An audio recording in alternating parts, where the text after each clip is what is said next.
One of the coolest things about the Lord and about the church broadly is you're never going to reach the end of all the practices that you can explore. There's always more.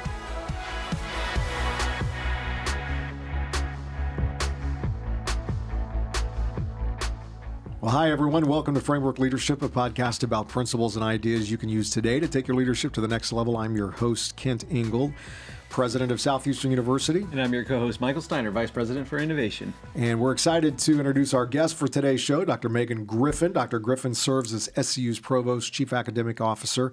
Before her time at SCU, she served in extension campuses at Palm Beach Atlantic University and as a faculty member and department chair in Florida's public state college system for 6 years. Meghan, it is an honor to have you join us on the podcast today. It is so good to be with you. Thank you for having me. Yeah, it's just the home folks here today having a great conversation. I want to start out by talking about your position here at SCU. You're now provost. You're in what, your third year We're as about provost? there, yep. Yeah, you ensure that all academic resources and collegiate objectives align. Every single one. That's right, sir. Yeah, All of them. all the of them. time. All the academics. Sure.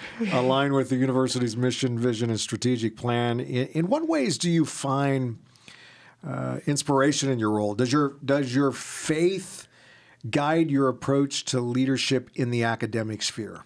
Absolutely. And that's easy here because faith is so integrated to everything we do at SEU. But when you mentioned sort of my background, I haven't always been at Christian institutions. So that hasn't always been easy when you're working in higher ed. So I spent 6 years at one of the state colleges in Florida. And that was tougher there because I would feel often a dissonance between, faith I was living at home or with my family and what we were doing in the state college. But here I don't have any dissonance. So yeah, some days have challenges and some days are tough. And some days, there's moments that are challenging, but all you have to do is step out of your office and go talk to a student or a faculty member, and that's all the inspiration you need. I mean, we're here to help students discover and develop their divine design. That's all the inspiration you would need. So it's easy. It's easy because that's what our mission is. Yeah, and what I love about it is it's all centered around calling, right? Helping Absolutely. students discover their calling, helping our faculty. Tell us a little bit about what calling means to you and how do you integrate that in how you lead? Listen, whatever job you have, whatever industry you work in, there will be times that you are challenged in what you're doing. And sometimes those challenges are just circumstances you face in your role. Sometimes you guys live this, I know, because I'm in it with you, but sometimes it's external pressures you face. I've seen you in those moments.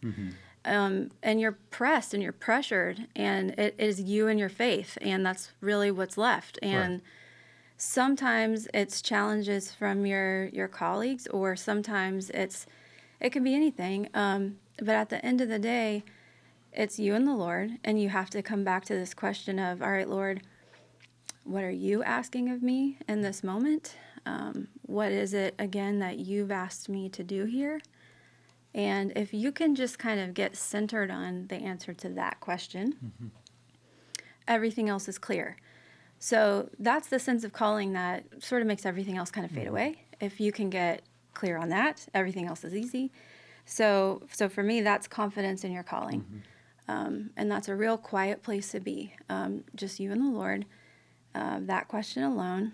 And if you're clear there, everything else is simple. And what I love about you in your leadership is a lot of people may not know this, but you have you're in the process, I think it's like a certification of spiritual direction, right? I don't know the exact nomenclature. And you're working with Ruth Haley Barton, That's right? Yeah. At this point. Transforming Center. So when you're working with students and trying to help them discover this calling, are there some practices or some ways? How do you think about that? What are some of the ways you guys discovered There's so many practices. So, all of us come from some sort of faith history, even if it's no faith history, right? So one of the interesting things about my family is, Church of the Brethren on one side, Catholic on the other. I grew up in a Presbyterian church, and then an Assembly of God church, and then a Baptist church. So there's like a whole mix of practices. Everybody's got some sort of history like that, a tradition. One of the coolest things about the Lord and about the church broadly is you're never going to reach the end of all the practices that you can explore. There's always more. Right. And there's nothing wrong with like kind of exploring what some of those traditions offer. And so for me, the Transforming Center is it's a community of contemplative practices. And I'm the only Pentecostal there. Like, I'm the only one. And every time I'm there, I feel like there's this, I've got to take this practice of just sort of holding in a little bit. And there's practices like Lectio Divina, and there's centering prayer, which requires a lot of focus and quietness, which is hard for me. It's a lot easier for me to be expressive. There's practices of spiritual direction, and there's practices of breath prayer. And I mean, there's so many. There's probably 20, and they're not all on the tip of my tongue, but like praying the scriptures, finding yourself in scripture, the liturgical calendar, and using that. There's just so many. And maybe not all are meaningful all of the time. You can pick them up, you can put them down. There's no pressure. You don't have to do them.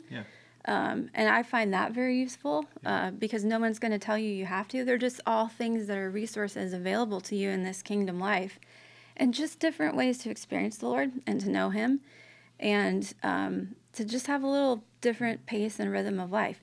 And I also think it's a way that, we all have our preferences. And so if you have a type of community that you like being a part of, I think one of the things we can ask of ourselves is, do I know the Lord well enough that I can step into a different type of community and sense and experience and know Him there too? Wow. I think that's a good thing to ask of yourself. Yeah.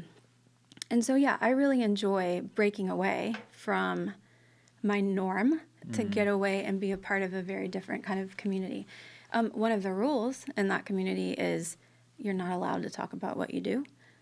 No one's allowed to know like who you are, what your role is. I'm not mom there. I'm not Dr. Griffin there. I'm not the provost there. I'm not SEU. I'm not on a leadership team. I'm not from Florida. I nobody knows anything about me. I'm just one more soul. And I get to just be a soul in God's presence in that space. And it's a relief. Also, when you're a leader, a lot of the time you know ahead what an event is going to be. You know ahead what a script is going to say. You know ahead, what the goal of a service is, or what the playlist is, or any of that. Like, ahead what is going to happen. It's really nice sometimes to step into a space where you have no idea what's going to happen, and you just get to be a soul in God's presence. So I would recommend that to anyone. It's so powerful. I mean, a lot of our listeners are in that time frame where they're post-college, maybe their careers didn't quite work out. Life is coming at you at 100 miles an hour.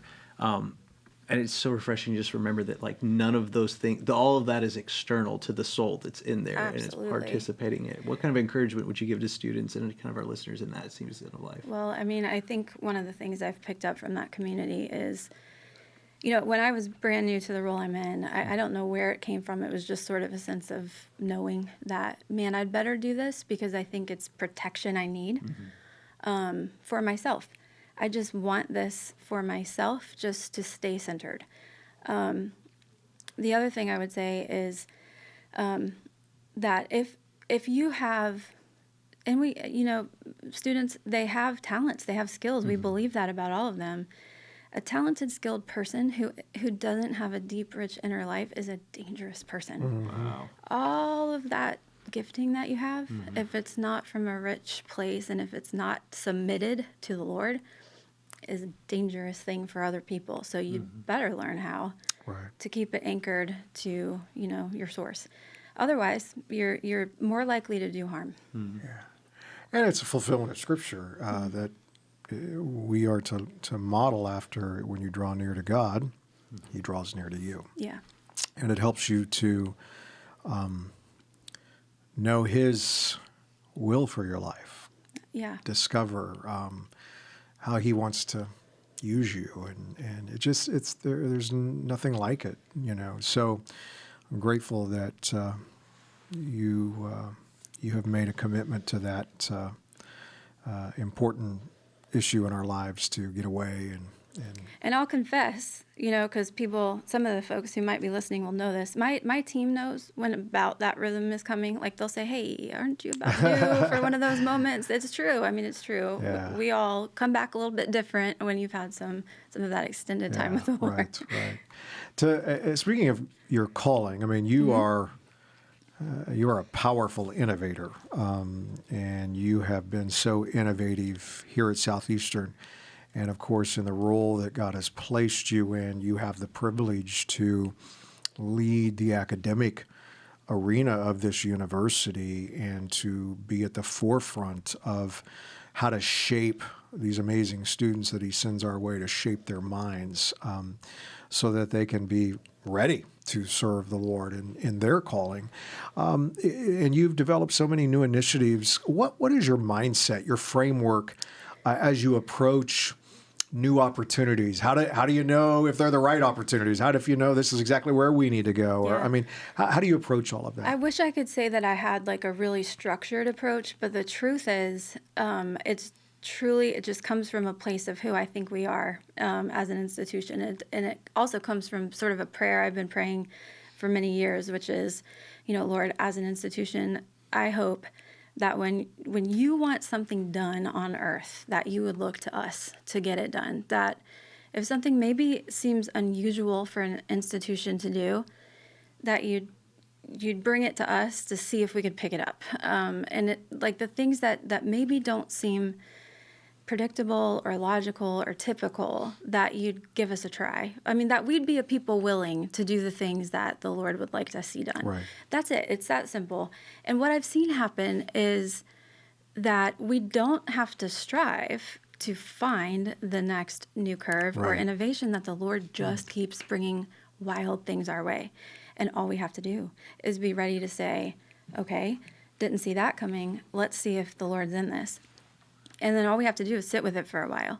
And the way we know if the Lord's in this is sit with it long enough and then see if there are, other opportunities that continue coming, that sort of compound. And I often see that happen with, we sit with it for a minute and then all of a sudden it kind of comes up with a partner we already work with, and then another one, and then another one. And before you know it, there's 8 or 10 reasons that we just know the Lord's hand is in this. Right.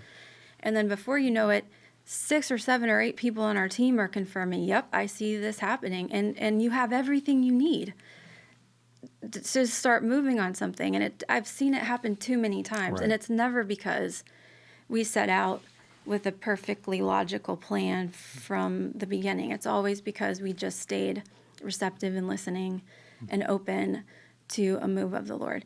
So the questions I always ask are, does it serve the family and the church? It has to be one of those two things. I've always, believed that credit should follow. I think all education is spiritual formation. So credit should follow where learning is already happening. Does it do that? And then third, is everybody else doing it? If the answer is yes, then it's probably not for us, because I do believe that SEU is meant to be doing something that's a little bit always on the leading edge of where higher ed is going. So for me, I sort of follow that sort of process. And it seems to be where the Lord continues to keep us on the frontier. Now, in your role as provost, and this is something I want to spend a minute diving into, you get to lead literally some of like the smartest people on the planet. I mean, like subject matter expert, people who know things at a deep level that they've spent their entire lives. And so I think that's a really unique leadership context when you think about it, right? So how does everything you think about with partnerships and stuff, how does that inform you leading some of the smartest people on the planet? How do you lead that kind of group of people? What's fun about that question is some of the smartest people on the planet I actually think are homeschool moms, which is interesting. Mm-hmm. Homeschool moms and professors are the two groups, I would say. So I think it's really fun because leadership is not about knowing what the other person knows. Yeah. It's about working together to achieve a goal, and you need each other, and it's that simple. So a lot of the things that we want to accomplish here at SEU are too big, too complex for any one person to do alone, right? So you need a team. And so a team means leaning on each other with each other's expertise, and it's that simple. Yeah. So faculty, you're right, they're the smartest people in the world. They have very deep expertise. And it's simply a matter of bringing people with that deep expertise to the table to achieve a goal greater than any of us could accomplish on our own.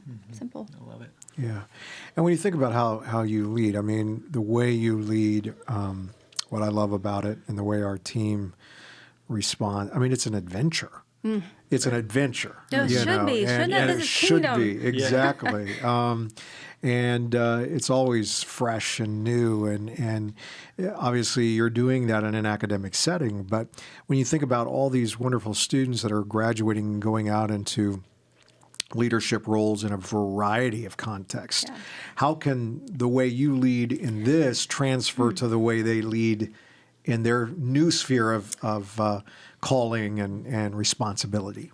I just, for me, I don't want to be bored. Like, we get one life, but we serve a really exciting God. And I want to be on an adventure with him. I think that's something that he's promised me, and he's promised you, and he's promised our students. And don't you want to be on an adventure with him? And so I think just taking people with you on that adventure. And I think it's okay to give.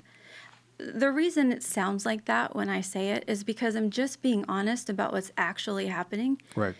I would be dishonest if I said to the people around me, I have it all figured out. Every single detail is predetermined, and I can tell you exactly what this is going to look like. Have zero worries, let's go. I'd be lying, they'd know it, and that would be boring for all of us. Right. It's way more honest to say, I have no idea exactly what this is going to look like. But I know that this is going somewhere bigger than any of us can imagine. I know we can trust someone who's leading us, and I know that this is for a purpose greater than any of us can imagine. I also know he's brought us together for a purpose. Right. And none of us can do it alone. Let's get it. Yeah, and people are always like, absolutely. let's go. So I would say to students, it's okay to be honest about what you don't know. And I would also say, part of the adventure is the team you go with. So what's required in leadership is bringing a team together that the Lord designs, not you. Right. Because you actually don't know what you need. Right. He does. And so what I love about the team we work with at SEU is the Lord put the team together. Right. We prayed them in, and I would say to students who are leading, you really want to do the same. So when you have to make a hire, or you're waiting on a colleague, maybe it's not your hire, pray that person in. Yeah. Because the Lord will do it. And you did that with your dean's team. 100%. So talk a little bit about that, because I that you practice what you're talking about. So and you, seriously, I really still believe this is a once in an institutional history, once in a career, once in a lifetime kind of moment, where at SEU we were really refreshing the academic leadership team all at once. We were bringing in, I think it was 6 leaders all at one time, and I didn't know who they would be. I just knew what characteristics matter the most here. Right. And we really wanted a team that had hunger and capacity for the frontier, who was okay with ambiguity, who met all the CV resume virtues for what a dean does and is, but also had a sense of adventure. And I started praying for who they would be. We received a bunch of resumes, and we didn't see them coming. And literally on my knees in my office, because you got to add a little drama in there every now and then.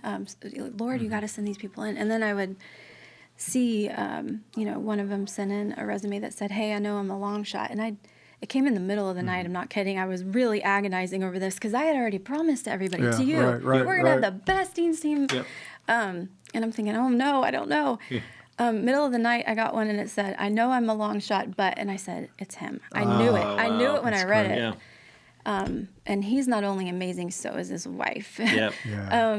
And they're both on our team now. And I saw it, once you get one, then they start lining up, and every single one of them is an answer to prayer. They are better than I could have imagined. They have skills I wouldn't have known to ask about. I mean, the Lord knows what he's doing. Yeah. No, he does. And that's what's so fun about trusting in him. Yeah. That's right. And then just enjoying the journey. Now he'll let you get worried. He wants you dependent on him. Oh, sure, exactly. Yeah, no, he's going to create opportunities That's right. to make sure that you depend upon him. Yep, So that is right. That's so important. Let's Let's talk a little bit about your educational background. Sure. How have your experience, when you look at all your experiences, both public and then private higher education, how have they helped you, as you do what you do, but how has it helped shape your views on education and leadership, especially with homeschooling? Because I know Sure. that's a significant passion of yours. Right. So when I think about, the kinds of churches I grew up in, it's not that different when I think about education. I grew up in public schools. And then when I went to college, I went to a community college, and then I went to a private small liberal arts college, Rollins College. And then I went to Palm Beach Atlantic for an MBA. And then I went to a big state university for a doctoral degree, UCF. And then working, I worked in a community college, and then I worked at Palm Beach Atlantic University, and then I worked in the state. So I feel like I've gone everywhere. I've worked everywhere, like all the types.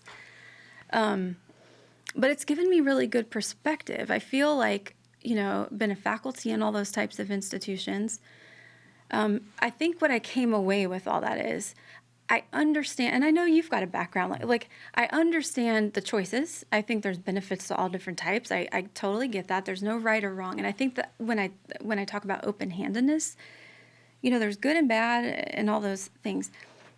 What really matters is, being in a place where you can live out your faith, being with faculty who really care about you as a person, who are willing to spend time with you as an individual and develop who you are. And if you can do that in a Christian organization, all the better. Homeschooling for me was a very personal decision. So in my mind, homeschool parents were the ones who were that was for perfect families, perfect kids, perfect moms. And I never really, I wasn't in that circle. But when it came time, I was a professor and I loved working, and I never would have crossed those two worlds. But then when our oldest was 5, and it was time to enroll her in school, something totally unexpected happened, and I just couldn't do it. And so I started talking to my husband, Lee, and we started asking around, and I just noticed that some of the families in our church had a different sort of way about them. They seemed much more relaxed and at ease and just calm. And so I started asking those folks what they did for school with their kids. And it turned out all of them, every single family I asked, they did classical conversations at our church. I didn't even know what that was, and I didn't know that our church had it. So my friend Trisha, whose daughter graduated from SCU a couple years ago, said, "Why don't you come to my house and I'll tell you all about it." So I sat down with her on her living room floor, and I looked at this magazine basically, and it kind of laid out their program, and I thought, this is a brilliant program. I mean, it's everything they're doing in high school sounds like what I did in grad school, and I was like, this is genius. And then I said, no one makes a decision that fast. I'm going to do a ton of research, and I'm going to go visit a bunch of things. And long story short, my husband and I visited the community. I had planned on doing this big research project because that's how I approach decision making. We visit the community, we walk out the door, and my husband says, "This is what we're doing." And I was like, I didn't even get to make a presentation yet. I knew it too. And we started CC that year. And I was a professor at the state college at that time. I ended up tutoring a class of 8-year-old boys. I didn't have any 8-year-old boys at that time. Turns out they sword fight with rulers. Didn't know that at the time. Anyway, I'm a professor at the state college. I'm diving deep into classical education as I'm learning all about this. And as I'm doing that, the dissonance between what I'm doing at the state college and what I'm doing with my family is growing louder and louder. So I say, I got to get back in Christian higher education. This is feeling very, I can't keep straddling this fence. And then I heard about, this position at this place, SEU. And it was something to do with online programs, which I was doing at the state college, classical homeschooling, which I had learned all about with CC, and extension sites, which I had done with Palm Beach Atlantic. Now, you find me one other person on the planet who had done all three of those things, right. And I said, okay, I'll consider it. So I ended up coming here to SEU, where I got to lead extension sites, online programs, and the Classical Conversations Partnership, which has been so much fun. Yeah. So that's how we ended up in homeschooling. The Lord never told me I had to homeschool. I think the Lord knows me so well, because if that had been and you'll talk to people who say the Lord told me to homeschool. He knows me so well. Because I probably wouldn't respond all that well to you have to. It was more like I was driving in my car and I just realized I want to. Right. I enjoy my kids.